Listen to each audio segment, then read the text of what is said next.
होता. 150 वर्ष आपल्या देशावर इंग्रजांची गुलामीगिरी होती.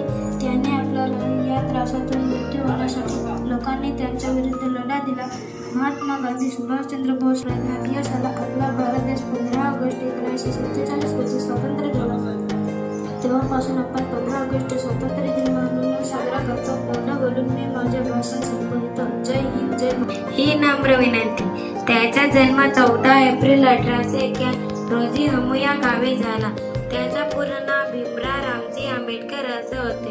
त्यांनी हरिजनांच्या उद्धारासाठी अविरत कष्ट केले. भारतीय राज्यघटनाचे काम त्याने उत्तम प्रकारे पार पाडले. त्यांना भारताचा किताब देण्यात आला. एवढा बोलून मी साहेब तुझे गुरुजन वर्ग व बालमित्रांनो, आज मी तुम्हाला महाराष्ट्राचा जाणता राजा छत्रपती शिवाजी यांच्याविषयी माहिती सांगत आहे. शिवाजी महाराजांचा जन्म शिवनेरी किल्ल्यावर 1630 मध्ये झाला. त्यांनी आदिलशाह, निजामशाह, मुघलशाह यांच्या विरुद्ध अनेक लढाया केल्या. त्यांच्या दरबारात सर्व जाती धर्मांची निष्ठावान माणसे होते. त्यांच्या अंगी अनेक चांगले गुण होते. त्यांनी स्वराज्य स्थापन केले व सर्व जनता सुखी केली. कोटी कोटी सलाम. एवढे बोलून मी माझे भाषण संपवितो. जय हिंद. साहेब, पूज्य गुरुजन वर्ग व बालमित्रांनो, आज मी तुम्हाला 4 शब्द सांगणार आहे. ते तुम्ही शासनामुळे माणसाचे प्रगती होते.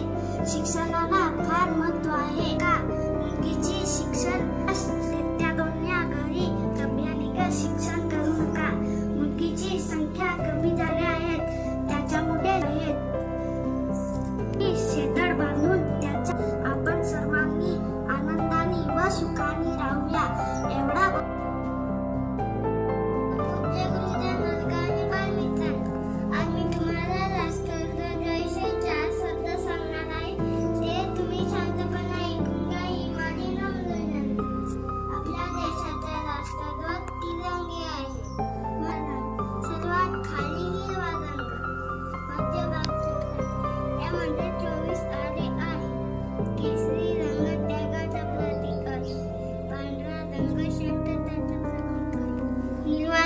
समजुतीचे प्रतीक आहे. मत फटकताच आपण सगळ्यांना रोजाला जय Maharashtra. Happy Independence Day. Today is Independence Day. We are celebrating Independence Day. I wish you all are happy Independence Day. We are celebrating. सर्वांना माहितीच है कसा प्रकार है. हमारा भारत देश आजाद करने के लिए एक नेता ने 1942 में मुंबई के क्रांति मैदान में खड़े या मरे गए नारे लगाए.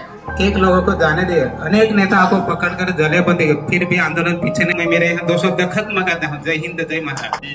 भारत स्वतंत्र झाला आणि आजचा स्वतंत्र 78वा स्वातंत्र्य दिन साजरा करत आहोत. मेहनती आहेत आणि चालायला पुढे घेऊन चालण्याचं काम करत आहेत. एवढे बोलून मी माझे 2 शब्द संपवतोय. त्यासाठी थोरात वीरांची एक मोठी कथा आहे. आज 15 ऑगस्ट म्हणून आपण इथे सर्व हसतमुखाने आपण इथे उपस्थित आहोत. आनंदाने आहोत. ते कारण म्हणजे हा ध्वज आपला तिरंगा आज फडकत आहे. याच्यामुळे आपण इथे उपस्थित आहोत आणि इथे आपण आहोत कारण मला आनंद होत आहे की मी या धन्यवाद मी भारताला धन्यवाद करतो, मी गावाला धन्यवाद करतो, आपल्या महाराष्ट्राला धन्यवाद करतो.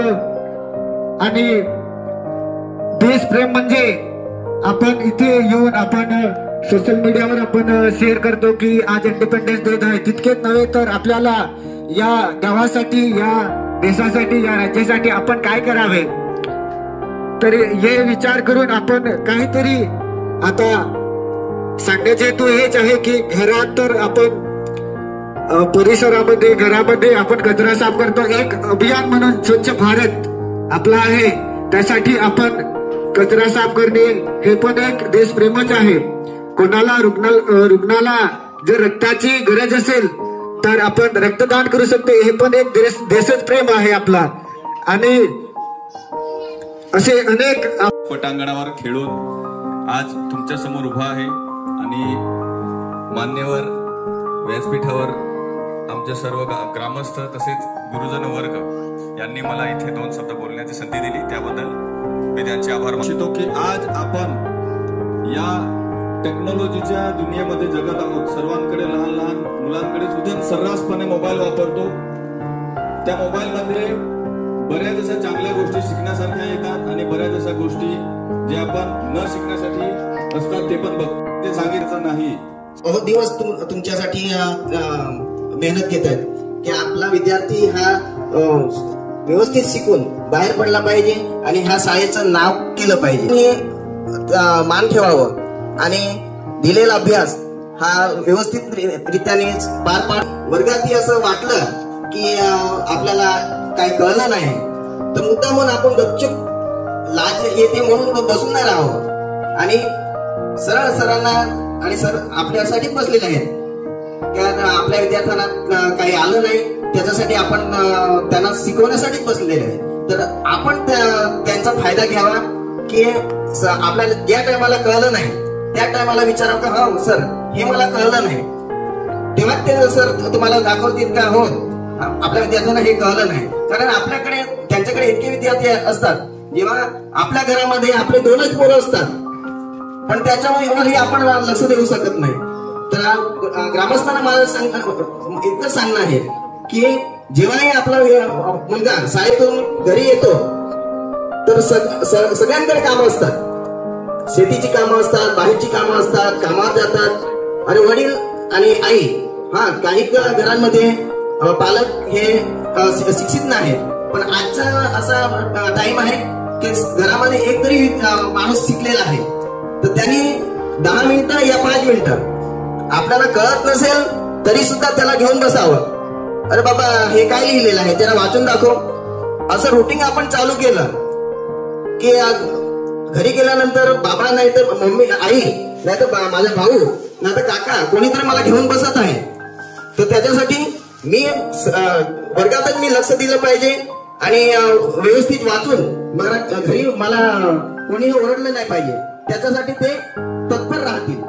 तर त्याच्यासाठी ग्रामस्थांनी आपल्या आई वडिलांनी पोरांकडे लक्ष द्यावं. असतील ते एकच बोलून मी 2 शब्द संपवतो.